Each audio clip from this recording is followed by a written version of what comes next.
Bree, my friend. Thank you so much for joining. Do you want to just kind of say hi, introduce yourself, and tell everyone kind of what you do?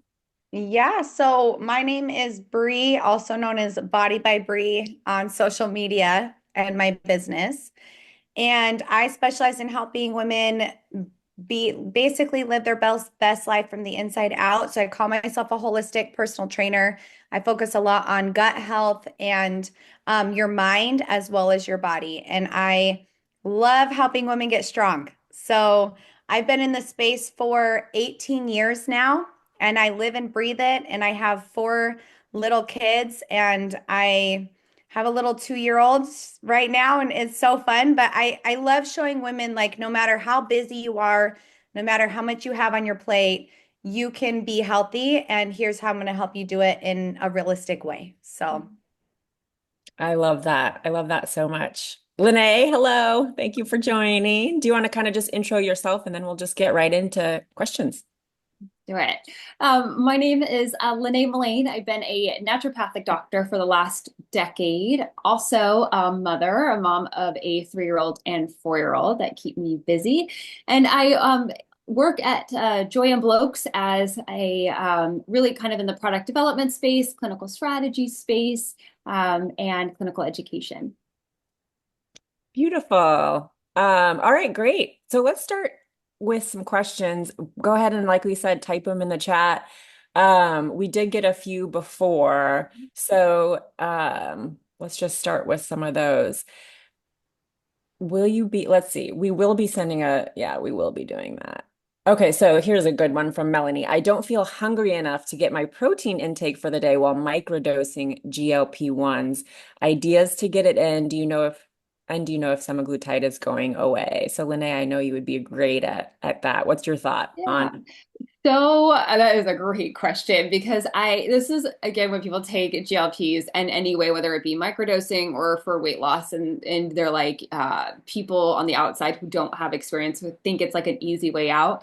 I'm like, it is not. It is very challenging because you have to eat still, particularly things like protein to maintain that muscle mass. A reminder I always say with generalized weight loss, particularly more rapid weight loss, 25% of lean muscle mass could potentially be expected. With some of the research studies that were done back in the earlier ones with semaglutide, I think it was the step one study, there was 40% of lean muscle mass was lost while taking GLP-1s. And a big piece of that is they were not monitoring protein intake, resistance training. So this is obviously a huge key piece of why we're talking today and why it's so important to make sure these things are addressed because you can slow that down significantly. But with the protein piece, because you're having slower and gastric emptying, so food staying in your belly a little bit longer, digesting slower, it makes it a little bit more challenging to get enough food in. And so I think a lot of times when we think, oh, we're full, we should eat, or yay, I'm going to skip a meal. Not the case. And when you're getting your protein in, which again is so important to maintain that lean muscle mass, the goal for most of the patients I touch base with, I say my goal is to get you to have 1 gram or 1 gram of protein per 1 pound of ideal body weight. And we can kind of create a ratio because sometimes that can be significant. We might start a little bit lower just to give us a little place to start. Maybe it's 130. We might say just let's start over 100, see if we can do that. Or even for some, I'll say let's start at 75 because in general, they're not even eating not nearly that much. But the way to do it is spreading it out. So I typically recommend doing more smaller, more frequent meals, maybe taking a meal like lunch and splitting it into 2 meals. So that way you can have a little bit more room there. And then also, you're likely gonna need to have some help with additional routes, like protein powders can be a great option here. That way you can sip on it throughout the day to get yourself, 25 grams of protein in between lunch, breakfast and lunch. Add it to your meals. You can, add even a scoop of protein powder to your yogurt to give yourself an extra bump in that protein. So either drinking it, spreading that out, just with water. Don't be making big smoothies because that's going to make you super full. But spread it throughout the day or make your meals a little bit smaller can really help there. If you are microdosing it, like she said she Mhm. was, is it still possible like that she needs to lower her dose too? Because that's exactly what I was going to say. Like, would Yeah. you ever suggest lowering the dose? But definitely. So it depends on that plus weight loss. So if she's microdosing and the goal is really to lower inflammation, to maybe manage things like whether maintain blood sugar levels, then that's something we also want to know. Some people can be very sensitive, and a very small amount can even make you, at least in the initial phases when you're taking a GLP-1 and you're getting used to it, can still make you have a little bit of a lower appetite initially, even at a lower dose. So that's why it's so personalized and working with somebody who can help seeing, because if that's tied, if you have lower appetite and you're losing weight, and we don't want to be doing that, or we're definitely lowering the dose. Sometimes it might be just like, it's just your body getting used to it a little bit. And for the first few weeks, and we need, especially if you're semaglutide versus tirzepatide can happen that way, is it's associated with a little bit more, maybe a little bit of nausea, even on the lower dose for some people, making them feel a little bit full or just a little nauseous for the first few weeks. And then after that, it's better. So definitely working with somebody to either change your dose or give you helpful nutrition guidance can be important there. Beautiful. Bree, I think this would be wonderful for you to talk about, like nutrition plans, macro, because I know that you're big into counting all of Yeah. that. And I don't know, do you count all the time or do you just do it on and off? Like tell us like how you do it or what you recommend for people. Yeah, so I do it on and off depending on what my goals are. So if I'm maintaining, if I'm in maintenance, I don't track because I don't think you need to forever. And if I'm ready to like tighten it up or I'm wanting to do a cut phase or something, then it's a tool that I can use when I need it. But I Mhm. see that Kylie in the chat wrote, what type of nutrition plan do you recommend? Hitting specific protein or calorie goals. And then Barbara said, along those lines of protein, is there a minimum amount of calories I should not go below? And I really want to address that because calories. And so when I train women who are on GLP-1s, I have them at least hit that. If they're not able to hit their base TDEE calories, then for me, that's a red flag that they will lose muscle. And So what's I'm TDEE just for everyone? Because I'm not sure. Oh, sorry. That's like the base that your body is burning at rest. Okay. So you're going to have an energy expenditure that's just like your basic metabolic energy expenditure to survive. And Mhm. so that's the amount of calories you need just to survive, right? And if you're not at least hitting that number, you will lose muscle. Mhm. And so when I train women, I'm always like, okay, let's get that number at least. If you're microdosing, you're higher than that because microdosing, you shouldn't be having a hard time eating when you're microdosing. If you're on the higher levels, then yeah, that's going to be a little bit of a challenge. But I'm proud to say that I have a lot of clients who have lost 45, 50 pounds, zero, they've lost zero muscle, not even 1 pound of muscle, not That's one. amazing. Because That's crazy because there is that like scared like fear out there where everyone says, I don't recommend GLP-1 because you'll lose muscle. And I'm like, I get it, but that's the like when they first came out and when people weren't doing it right. And we've come like we all understand now that muscle is so important. But so tell us how you track that. Do you have your clients do something to Yeah, so I have them get regular body scans so we can see their muscles. So if they are, and I put them on a lifting program, I put them on a nutrition plan where they're tracking their macros. For those of you that don't know, macros are your essential macronutrients for your body, like your carbs, fats, and proteins. And I teach them about that base TDEE number at least, but we would ideally like it to be a little bit higher, honestly, because I don't want them to be at that base low number because it's going to be really hard on their body. So I'm all about going slow and steady. And like, you don't want to go fast. You don't want to be like comparing yourself to other people. Well, she lost 5 pounds in a week. Like, no, that is, it's not a race. We're Mhm. going slow and we're making sure you're keeping your muscle. That's what we care about. So they're constantly doing those body scans. So when we do check-ins, I can see, oh, you've lost 2 pounds of muscle. You need to slow down or you need to eat more. And if they tell me that they can't, they're not able to hit the protein numbers, I ask them to talk to their provider about lowering the dose.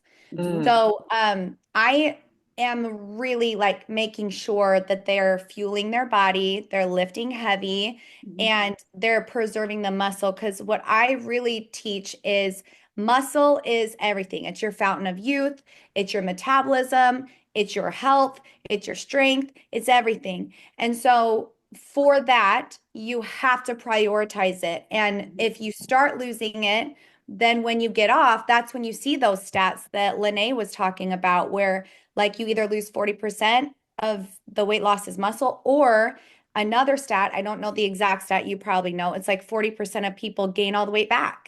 And that's because they don't have these tools. And that's why I am so passionate. I talking to Katie, I'm like, I want to help. I want to help these people do this in the right way and understand that you don't have to lose muscle. And I have another one of my like really close friends. She lost, I think it was 65 pounds, and she did not lose 1 pound of muscle. That's So amazing. it's possible. It's exciting. I'm helping all these women do it. Like you don't have to be that stat. You don't have to. It's just knowing how to preserve the muscle. And if you understand how important it is, knowing how to go slow. So anyway, Right. that's my rant. But yes, I love macros. I love macros.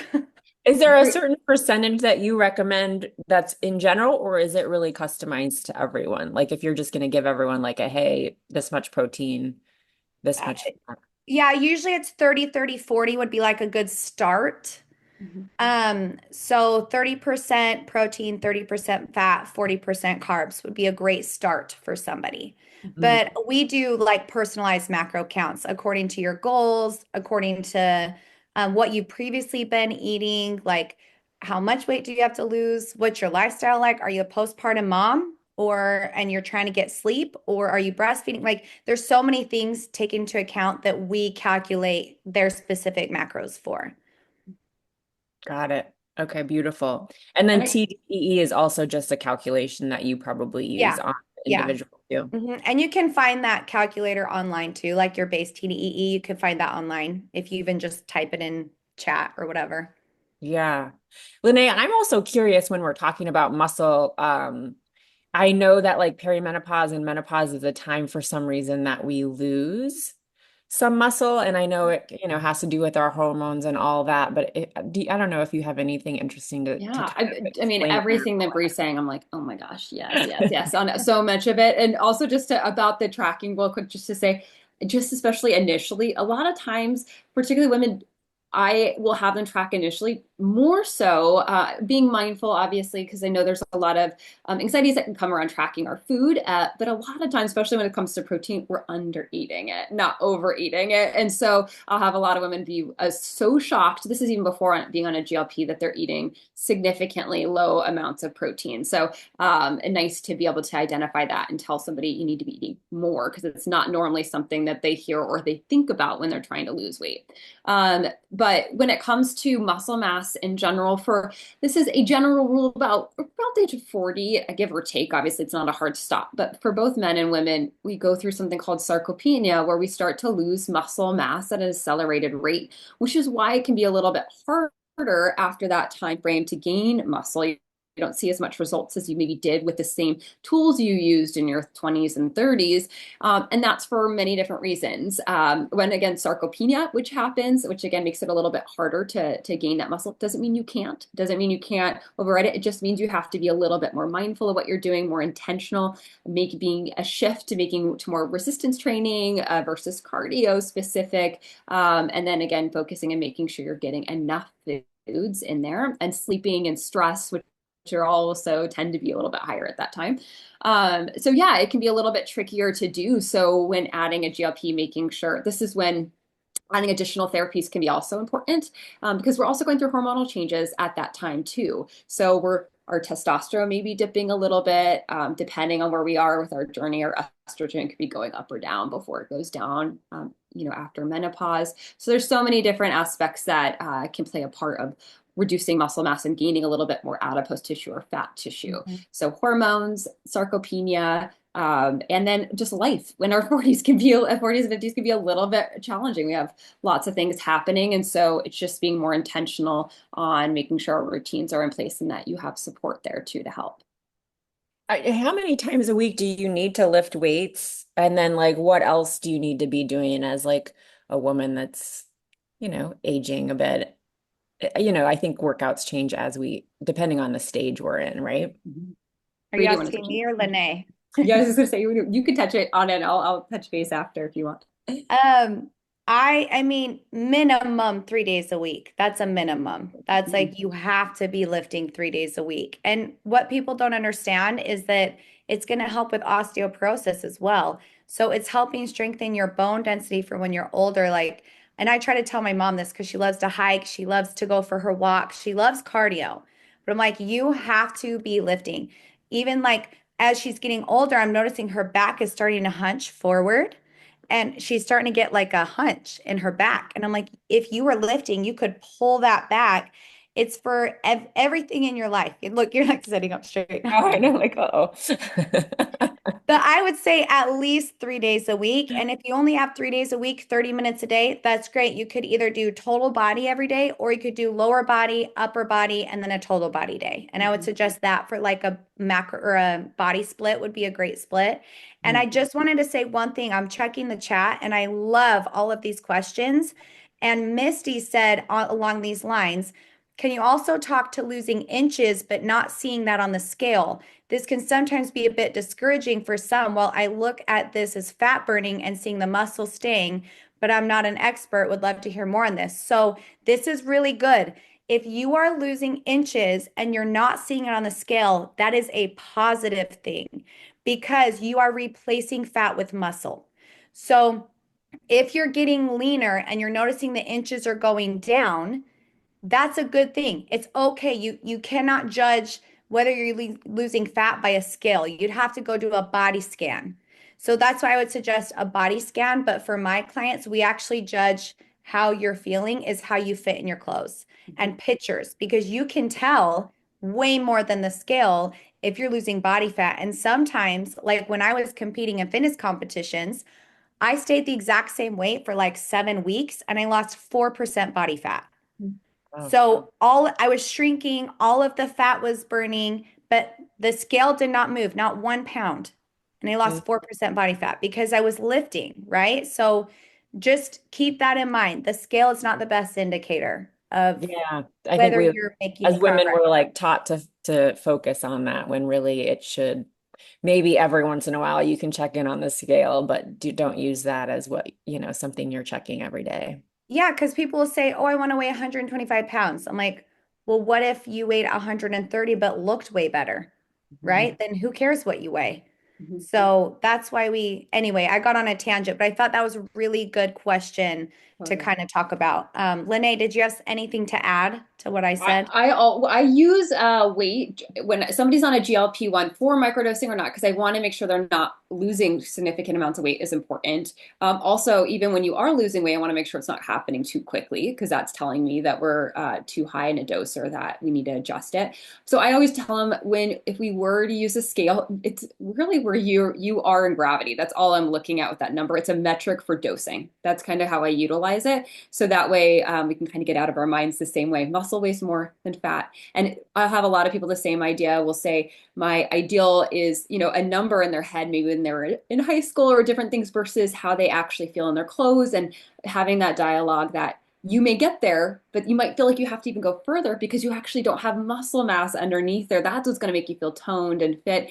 And muscle, gone are the days that lifting is going to make us bulky. If you want to be a, power lifter, that is way more work. That is so much work. You have to dedicate your life to it. It is a whole different thing. Lifting weights is going to tone that muscle, and that muscle is metabolically active tissue, which is going to help metabolism. It's going to help you kind of like Bree said, look, it's the most important piece to me for longevity because that's how I have said this before, but when you're 80, I want to be walking without a walker, and you're going to do that by having core strength. I want to be able to open up my own jars and not have to be, asking other people to do stuff, be as independent as I can be. And that's where muscle mass comes in. So you'll definitely feel the best in how you look and get to that goal weight if you have that muscle mass there, or else you're just going to have more, it's going to be lower adipose tissue or more adipose tissue, and you're not going to have that muscle mass there to kind of feel toned. So definitely important for sure. Lanae, can you talk about Ozempic face or skin sagging? Does GLP-1s cause that? Yeah, so anytime we have rapid weight loss, again, this is with anything. It gets kind of associated with the GLP-1s because it's more frequent, but anytime we have things like gastric bypass or fast weight loss, even if it was a specific dietary restriction, potentially could happen. Because guess what? We have fat in our face. And when it comes to fat loss, we don't always get to dictate. You might see things that are like, gear this towards your belly fat. Guess what? When we lose weight, our body doesn't know, let's take this only from our fat, let's keep it in our butt, and let's keep, it doesn't know where it's taking, it's going to pull from it. So the biggest thing is to really make sure that you're following along with your nutrition, your correct doses. We're not going up too quickly, so you're losing weight, but in a slower method, so it doesn't create too fast of weight loss, which can create a little bit of that loss of fat in our face, if that makes sense.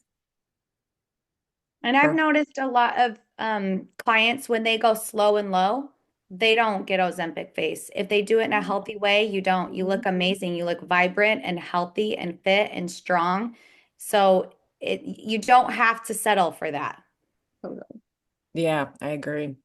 Um, Enza was on a GLP-1 for almost a year and not 1 pound, so she was frustrated and finally stopped taking it. Is there reasons why it wouldn't work for somebody?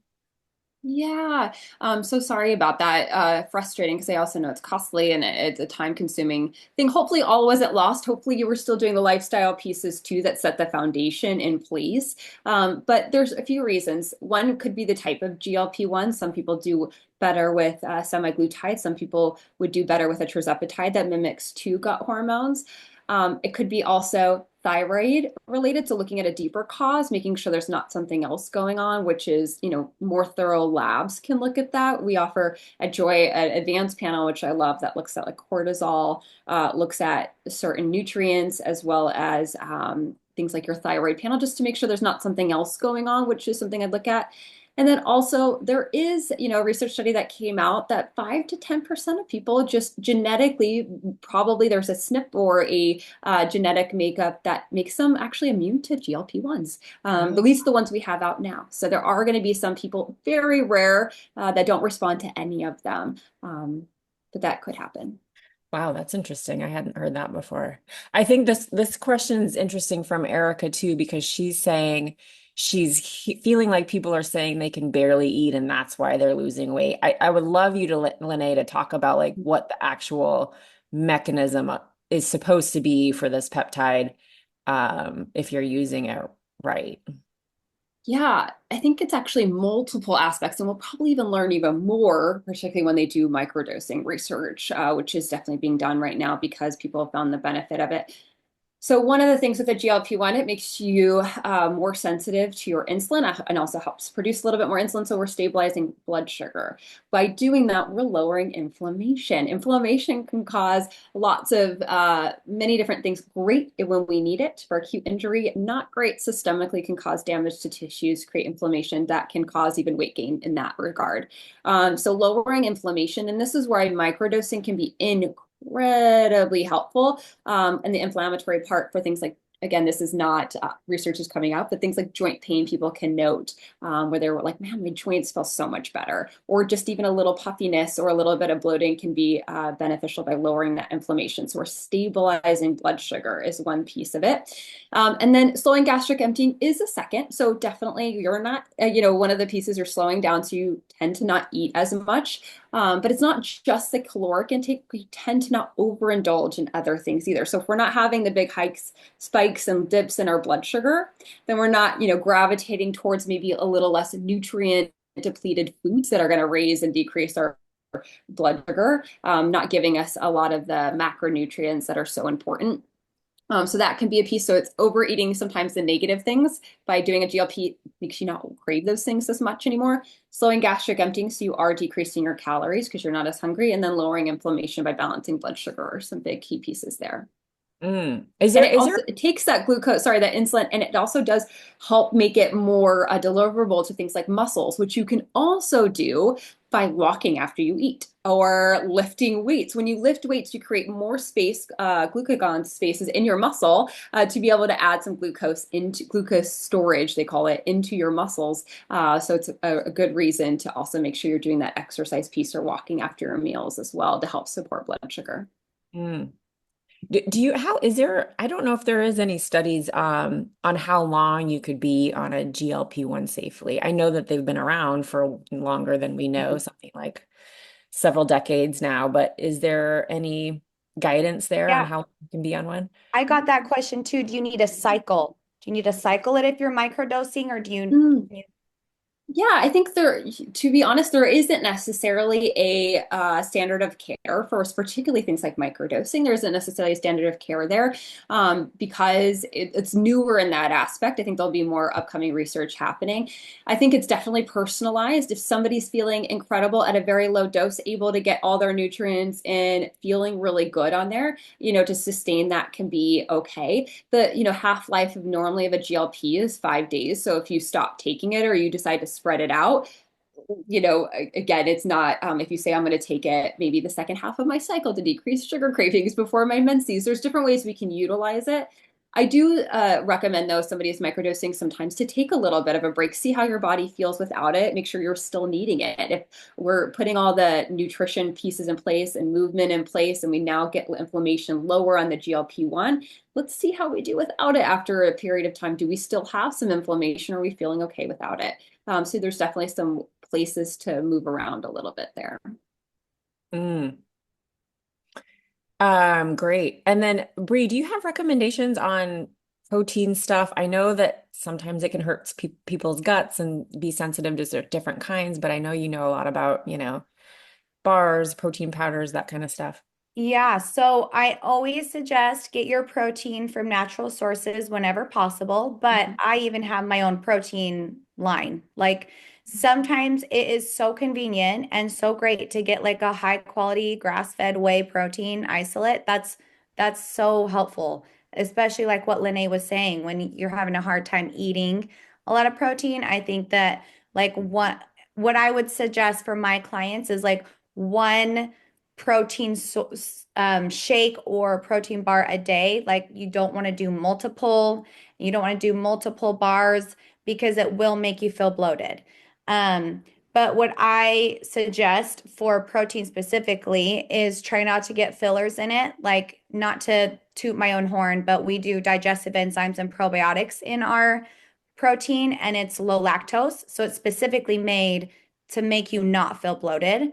But if you are, let's say you really can't digest whey protein and you're having a hard time with digestion issues, if you can get a beef protein, that anybody can do beef protein. If you have issues with bloating or dairy or I don't know, you just anyone that has digestion issues, a beef protein is really great. And it has like collagen in it, which is really helpful too. So that's an idea.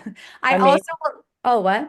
Oh, amazing. I put your link on your website in the Oh, chat. thanks. I'm assuming that you can find your stuff Yeah. somewhere.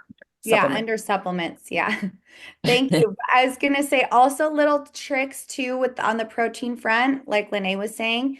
Like if you're gonna buy chicken broth, buy bone broth, right? Because it has 10 grams of protein in it. If you're gonna buy pasta, get like chickpea pasta that has 15 grams of protein. Like there are easy little swaps you can do. Like if you're gonna use sour cream, do Greek yogurt instead of sour cream. If you're just aware of it. That's it. If you're just Yeah. aware. I actually started drinking bone broth too. Does that help you get just some protein in there too? Because some of it, I So like good. kettle and fire actually can taste really good too, Mhm. So good. It's so good for you to sip on that. Mhm. especially if you're not feeling well. I think that feels really good. Go-to for sure. My go-to Hmm. recommendation there. And second, that bone broth protein powder, great option. Again, like you said, the isolate better than the concentrate having less lactose. But then for those who are still a little sensitive, the bone broth is great, but the isolate should be great option for those who have any lactose issues. Interesting too. I wanted to bring up, which I know we're talking about protein and I know we're talking muscle, but there was this great cross-sectional study that just came out in April about nutrition and really talking about those on GLP-1s. Not only they did a study on, what are they low in or, people who are on GLP-1s for nutrition-wise and nutrients. Fiber still, or protein, people were a little bit under fiber, something they were too. And then different micronutrients, things like magnesium and calcium and iron. So again, reasons to get lab tests to make sure that see where you are there, and then also working with somebody like Bree to make sure that you're getting in all your nutrients as well. You just have to be much more mindful, and this is where I always say, which could be helpful even obviously on a GLP or not, just learning about nutrients and what our bodies need. That magnesium's used in another 300 different biochemical reactions. It's the basis of all our hormones. So just making sure that we're eating, dark leafy greens, getting our fiber in, making sure that we are also still getting some nutrients because we can be a little bit lower if we're not being mindful of it. And that's with anything, GLP-1 or not. Yeah, I was gonna say, and I saw someone commented on here maybe towards the beginning that like they're focusing on protein and then it's hard to get in like your fruits and veggies, which I completely agree with. Yeah. It's like kind of overwhelming to do to get all the things. I don't know, Bree, if you have any suggestions on how you do that. I've seen your kind of viral videos where you're like measuring out things and stuff like that. Kind of meal prep. Yeah. But I mean, if you're having a hard time, my like goal, which I don't always get, but my goal is to have either a fruit or a veggie with every meal. And so that's just kind of like you got to get your fiber. Your fiber is what helps you feel your best, right?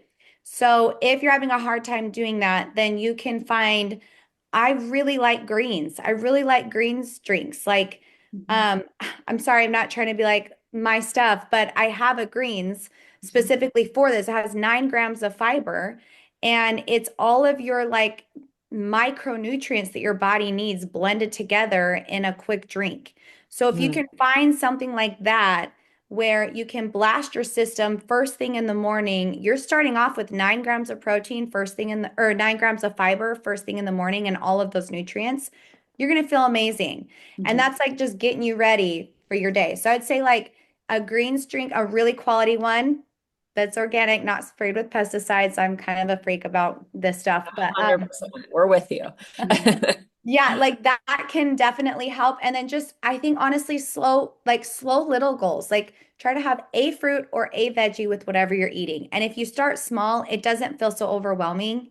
Mhm. And then you get these little wins and you're like getting these mental wins and you're like, okay, I can do this. And it doesn't feel like this big mountain you got to climb. Mm, I would just piggyback on that and just say too, you don't have to have your meals segmented. So they don't have to be like, here's my protein, then you finish it, starting with that, and then you look at your broccoli and you're like, oh gosh, mix it up, do stir fries, or if you've seen like cooked spinach before, grab the whole container, you can cook it down, and it looks like your one bite of spinach that you're eating for the day. So I find that those can be helpful and definitely.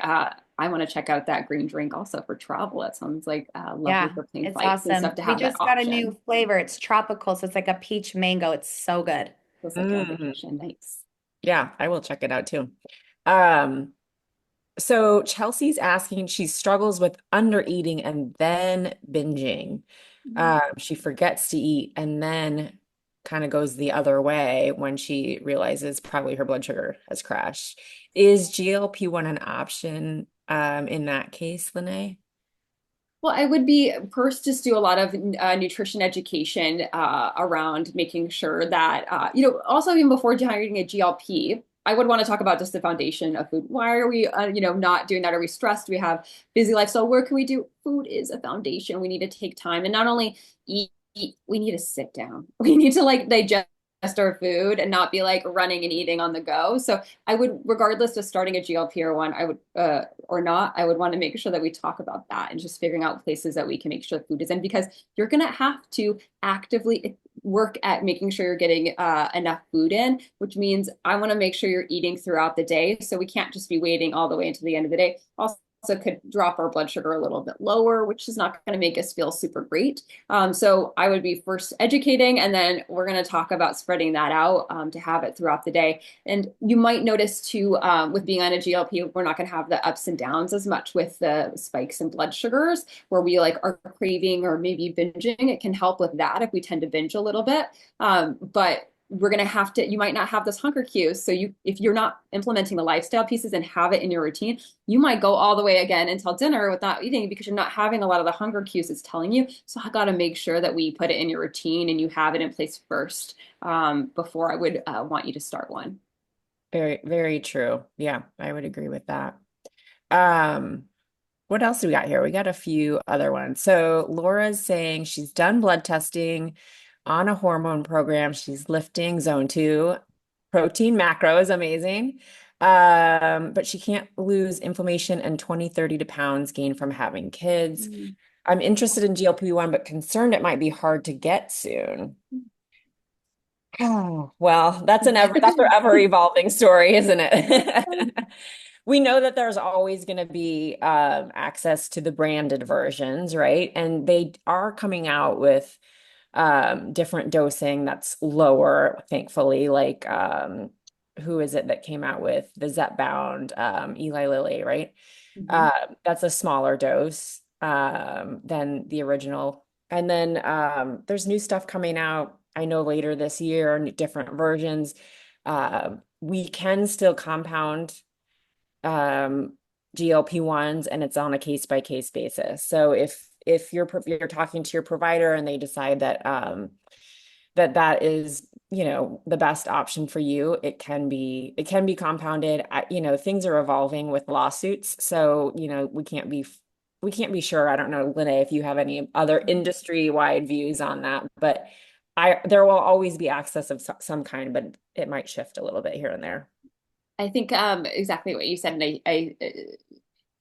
obviously it's compounding it with other things like B12. There could be reasons to do that. So I think it will be around for a while. There's going to be a hard fight there not to have that, to keep that going. But I also think that the bigger brands they're doing more direct to consumer because a lot of people are seeing the benefits. So it used to be very strict with like only if you had diabetes, they did not want to give it to anybody else. And now with everyone are having more access to it and seeing the benefit of it, they are doing more, direct to consumer potential down the road with the pharmaceutical doses. Mm. Mm. But Uh, also so frustrating. I want to say, like, I know having kids and just our body changing and shifting, which could be incredibly frustrating. And particularly if, you have a primary care who, again, incredible. We love primary care for acute reasons when we need them. They don't likely did only had maybe one class in nutrition, if that, during their medical training. So utilize people like Bree, utilize, Joy with health coaches to touch base on having a support for those who actually have a lot of training there, and that's a specialty. PCP can't know everything, so looking at different resources, whether it be again with Bree with both nutrition and exercise, to have somebody really know what they're talking about there, tailor that in, or touch base with Joy and getting additional lab testing to see what other pieces could be in play that maybe primary care don't test as closely, whether it be hormones, especially after having kiddos, or even, peptides could be helpful. So lots of options there. You just need to have, look outside, for additional support sometimes. yeah, and actually Laura added on that her labs are so good that her doctor said she can't give semaglutide unless it's the drops, which seems odd, but I will add to that. If you want to send us your labs, we look at labs very differently than a general PC. And maybe your doctor might be great, so I'm not putting them down at all. But we interpret labs and look at them very different. We have like an optimal range of where you're going to feel best versus, most general primary care doctors are not trained that way. They look at normal ranges, which are very wide, and those ranges are usually people that don't feel so good that are going to the lab for blood work. So again, if you want to send to us, we can kind of have another look at your labs to see if there's anything else that we can do to help there. Um, Hair loss on GLP-1s, is that a thing? Definitely. Again, you're going to hear me as a broken record. this happens with rapid weight loss regardless. It's not a GLP-1 specific, it's fast weight loss and nutrient. A lot of times can be like a nutrient deficiency, particularly things like protein. Again, bringing up the protein piece. So when it comes to GLP, anytime we have fast weight loss, we can have be at risk for, and typically it is a nutritional depletion, caloric depletion that can cause a little bit of faster hair loss. So again, slow and steady wins the race with weight loss. And then also just making sure that you are, like Bree says, getting all your core macros in to make, and nutrition, not just, yes, protein is incredibly important for hair growth, but also making sure you have the other micronutrients, biotin as well is really important. So definitely making sure that your nutrition is in place and then we're not losing too quickly are going to be two things that can help mitigate that. And then also making sure that we're not having other issues with things like thyroid or hormones as well. Mm. Someone probably wouldn't lose hair if they're doing a microdose, right? Because that No, wouldn't, yeah. no. I saw somebody ask, what is the range considered a microdose versus a regular dose?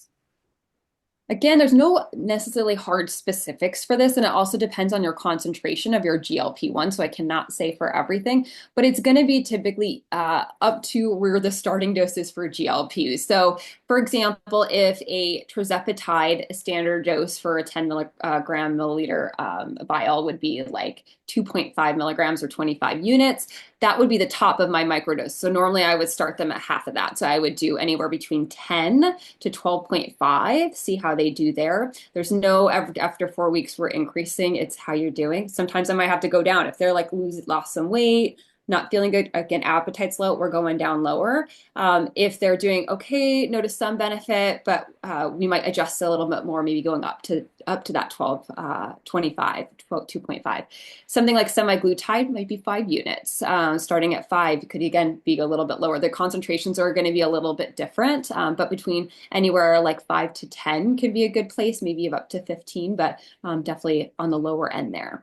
Very personalized to the person. Yeah, I was going to say my sister did a microdose for her PCOS and she was doing 10 units. Mhm. And then she even went down to 10 units every other week. Yeah. And she's like, I got all the benefits. I felt amazing. All her inflammation went down. She got off of her spirulactone and she's like, this has been such a blessing. And she only needed like 10 units every other week. And she's so thrilled and so happy. PCOS, such a great pairing with GLPs. Like my patients who have just been so frustrated doing everything possible to lose weight and have PCOS, it can be incredibly difficult. And that's where that, again, balancing of blood sugar, making you a little bit more insulin sensitive because they tend to be a little bit more insulin resistance in those cases can be profound, especially those patients who are doing everything lifestyle related. Yeah. Can you talk a little bit on in that same vein? I know we have a lot of people on it for PCOS, and it can actually help a little bit with fertility, but you shouldn't. I think there was a question somewhere in there about like pregnancy, breastfeeding, that kind of stuff on them.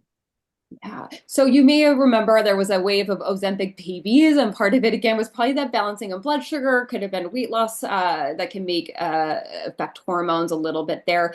But if somebody is thinking about getting pregnant, my goal is that they're starting with their prenatal journey 3 months beforehand by taking prenatals, their partner and them, not just on them, to get ready for a baby. So I wouldn't want them on anything that could potentially make them nutrient depleted, also not heavily researched. So if maybe it's in the trajectory, like I want to get pregnant, maybe I have PCOS, or I would love to do it down the road, it may be something you do initially, but once you're actively trying or 3 months before my recommendation, you would be off the medication, starting your prenatal journey, still with that nutrition definitely on your exercise route there. And Bree can talk about that, making sure you're doing that, but I would not be doing it at the same time.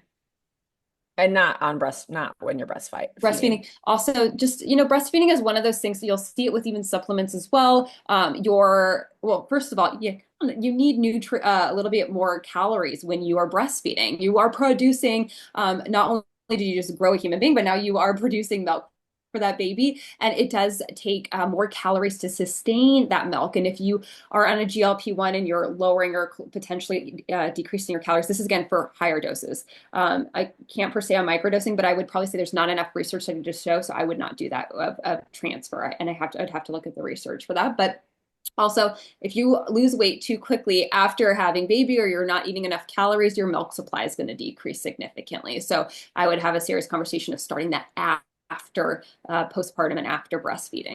Mhm. Bree, do you know if you have iodine in your green juice? Kimberly's asking. I'll have to look. I don't know off the top of my head, but I'll look Yeah. specifically. Okay. I mean, I don't see it on the ingredients when I'm looking. But maybe you can double check. But here, I'll Yeah, put I'll that double check it. in the chat because someone was saying they have an iodine Someone allergy. said, do you have to take GLPs normally before microdosing, or can you just start microdosing? You can just start microdosing, right? Absolutely, especially if you don't need to lose weight at all, you're not going to be taking a higher enough dose. You're definitely starting at microdosing. So, if you're looking for if it's potentially for type 2 diabetes, prediabetes, or weight loss specifics, you meet the requirements for weight loss specific. It's going to be higher doses, and then once you get to your goal weight, we can maintenance your dose or get you off or do a microdose. Is what I mean by that. Or if you have PCOS maybe, but your weight's fine, or you want to just lower a little bit of inflammation, joint pain, any of those reasons, then we would definitely start you a microdose, and we don't want you to be losing weight. How about dizziness, intermittent dizziness? Is that Yeah. possible from a semaglutide? Yeah. So semaglutide, it's definitely been more associated than tirzepatide with having a little bit more side effects. I would say just the first 4 to 7 weeks, as I was saying, even with microdosing, potentially, although very far less, when somebody's just their body's getting used to it, can happen in the initial phases. Normally, what I recommend for that is making sure you're getting in food. Important that you're eating, particularly you have access to a fast-acting carbohydrate with a protein or a healthy fat.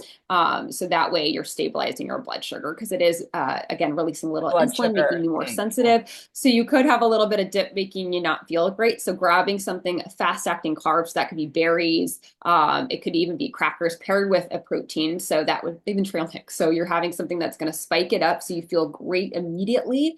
And then you also have that fat or protein that will stabilize it. So you're not going up and then crashing, you're stabilizing. But having that on hand is always helpful.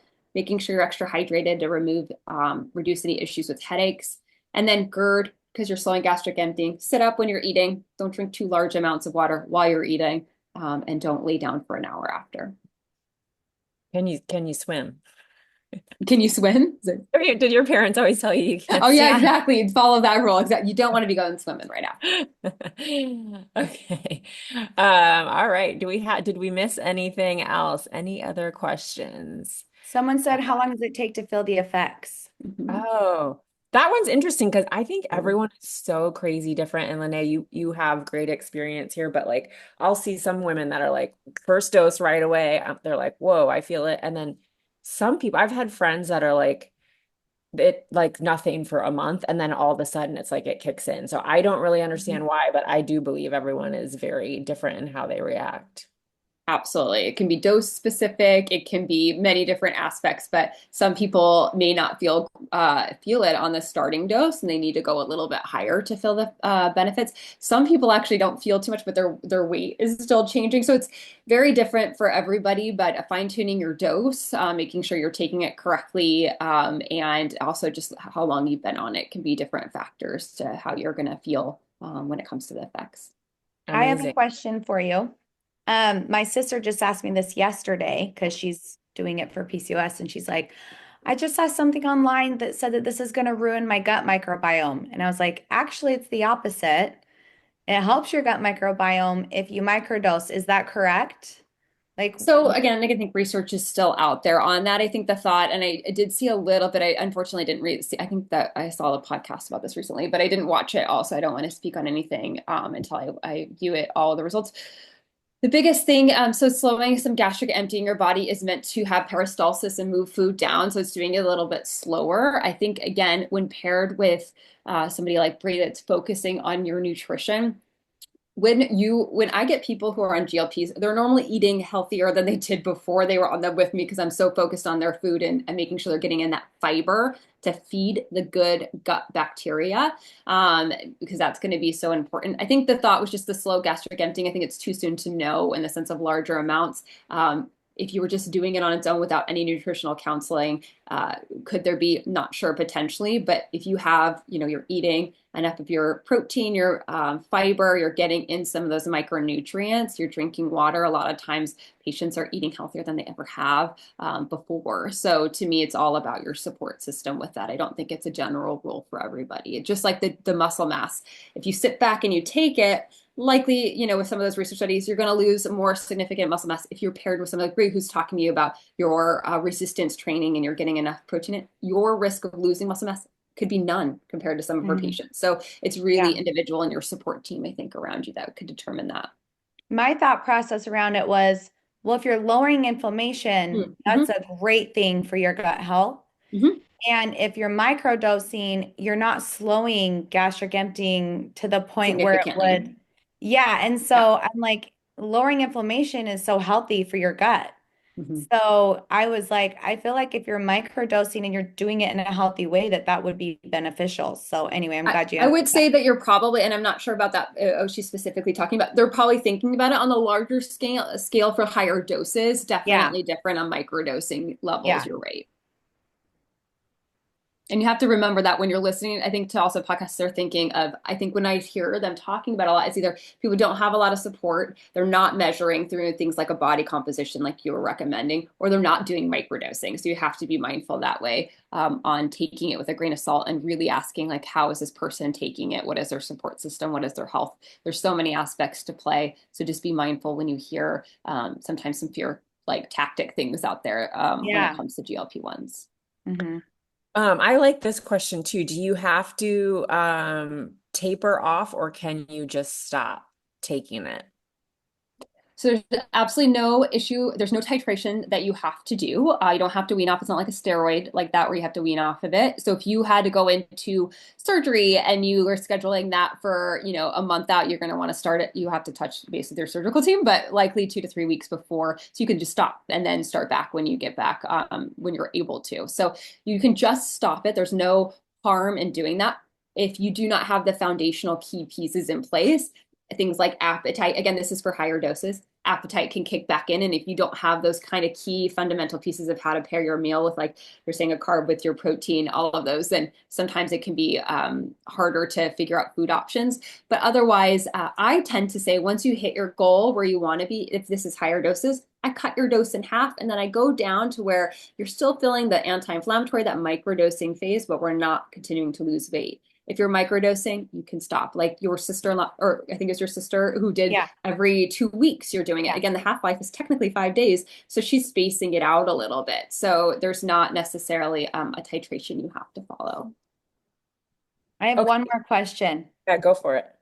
Because I've gotten this question and I didn't know how to answer it. If you are on a microdose, can you wear out your like GLP-1 receptors? If you're on it for too long, like will they stop producing GLP-1 on their own? Or is it like that type of situation or no? Can you become like immune to it? So there is some thought potentially taking a GLP for a prolonged period of time so that you could potentially, and that's when you would either switch your GLP-1, but a lot of times that's really focused on those taking significantly higher doses. Microdosing, again, the research isn't out, so I can't say definitively, but likely it would take you a long time to be so sensitive, where you're not as sensitive to it. And if that was the case, you may just need to adjust your dose at certain points if you're on it continuously, maybe going from 10 to 12 or to 15. But likely that would happen significantly less than somebody who's on, the max dose of tirzepatide, 140 units a week, which people are on in a sustained period of time. Amazing. Okay. And your normal GLP-1 that you make lasts seconds. Where again, a GLP-1 like tirzepatide is going to be 5-day half-life. Liraglutide is going to be a 24-hour, so you have to take it every day. So again, your only one that you make lasts seconds. That's crazy. That is kind of what the one thing that they did to change this peptide is to make it last longer than it normally does, right? That is kind of interesting. I don't know if people know that. Um, And can I okay. just add one other thing? Because we're talking about muscle mass. I can't talk about Yes. muscle mass and GLPs and not talk about Somorin and testosterone if needed. Can we just say that? Because my two favorite Moreland. pairings, if I were to add additional support, would be a peptide called Somorin, which supports your own production of human growth hormone, which can help maintain that muscle, just give you like a little buddy as you're doing all the things like the resistance training, all of it. You got to do the foundational pieces too, but it can help you maintain your muscle mass. And it's also something, if they didn't do it while they're on a GLP, I'll have them do it towards the tail end once they're getting off so they can just help get back any muscle mass they potentially did lose. And then for those who are indicated for testosterone, particularly for women, can be also incredibly helpful to maintain and support that muscle mass. Sir Moreland. They said, what did you just say? It's called Sir Moreland. Yes. Somorin. Yeah, it's a supports your own natural production of human growth hormone. It is not a taking growth hormone. It helps you support. It's a secretagogue, helping you support your own. I'm gonna find it and put it. Oh, I you know, might have said you that know wrong. what's funny? I was gonna put it on the in the chat, the link to our website. But funny story on Sir Moreland. For some reason, American Oh. Express, who is a merchant with us, said you got to take it off your website, and we're like, no, we don't have to. But we're fighting with that. We're not fighting, but we have lawyers discussing why they're telling us to take it off their website. But we do offer it. We do prescribe it. Totally legal to do so. But because we didn't want to get cut off from American Express, we do not have it on our website right now. But it is a peptide. You can either inject it or you can take the troche. I personally take the troche at nighttime. And it's a great peptide that we do offer. And then someone asked about VIP too, VIP nasal spray. We do offer that, and that's also great for inflammation and gut health too. I know we had a little question on like gut health, like probiotics and prebiotics that you guys would recommend too. So maybe we can wrap up with a little gut health. I also have probiotics and prebiotics. Those are like the main things because that's what you need to be healthy. And like, so yeah, I have a pre and probiotic as well. And I suggest it with every client. Like everybody should be on a pre and probiotic. Like it is so good for you. So, but do you guys have a pre and probiotic? We in our smart supplement packs, Oh, we okay. have Perfect. we have in So our there you smart go. You supplement guys pack have a there, great which one. individual supplements help with compliance and make it really easy to have your own tailored supplements made for you. Which I did that and that was amazing. I did their individual pack when I did my blood work and it was great. I had everything I needed in one little thing and I took it every morning. It was great. Lots of options out there, and that is the point of this, is to provide options, provide access, to provide education. So like honestly, thank you so much for doing that and providing all these wonderful options and little tidbits of education, both Bree and Lanae. So such wealth of information. So thank you so much. I really appreciate you guys being here. We did put in Bree's link, Body by Bree on Instagram. I also included a 15-minute free health coach consult for Joy. If anyone wants to, ask more questions, just use that link. And And then, we also have our partnership link. So, yes. right, if they wanted to do both of our programs together, you get a discount. So if you do the training and the GLP-1 together, we could link that, right? Yes, and we will send out an email to everyone who registered for this with that link as well. So just look out for that email. Thank you guys so Thank you much. Thank you for guys. having me. Thank you for being here. Bye, guys.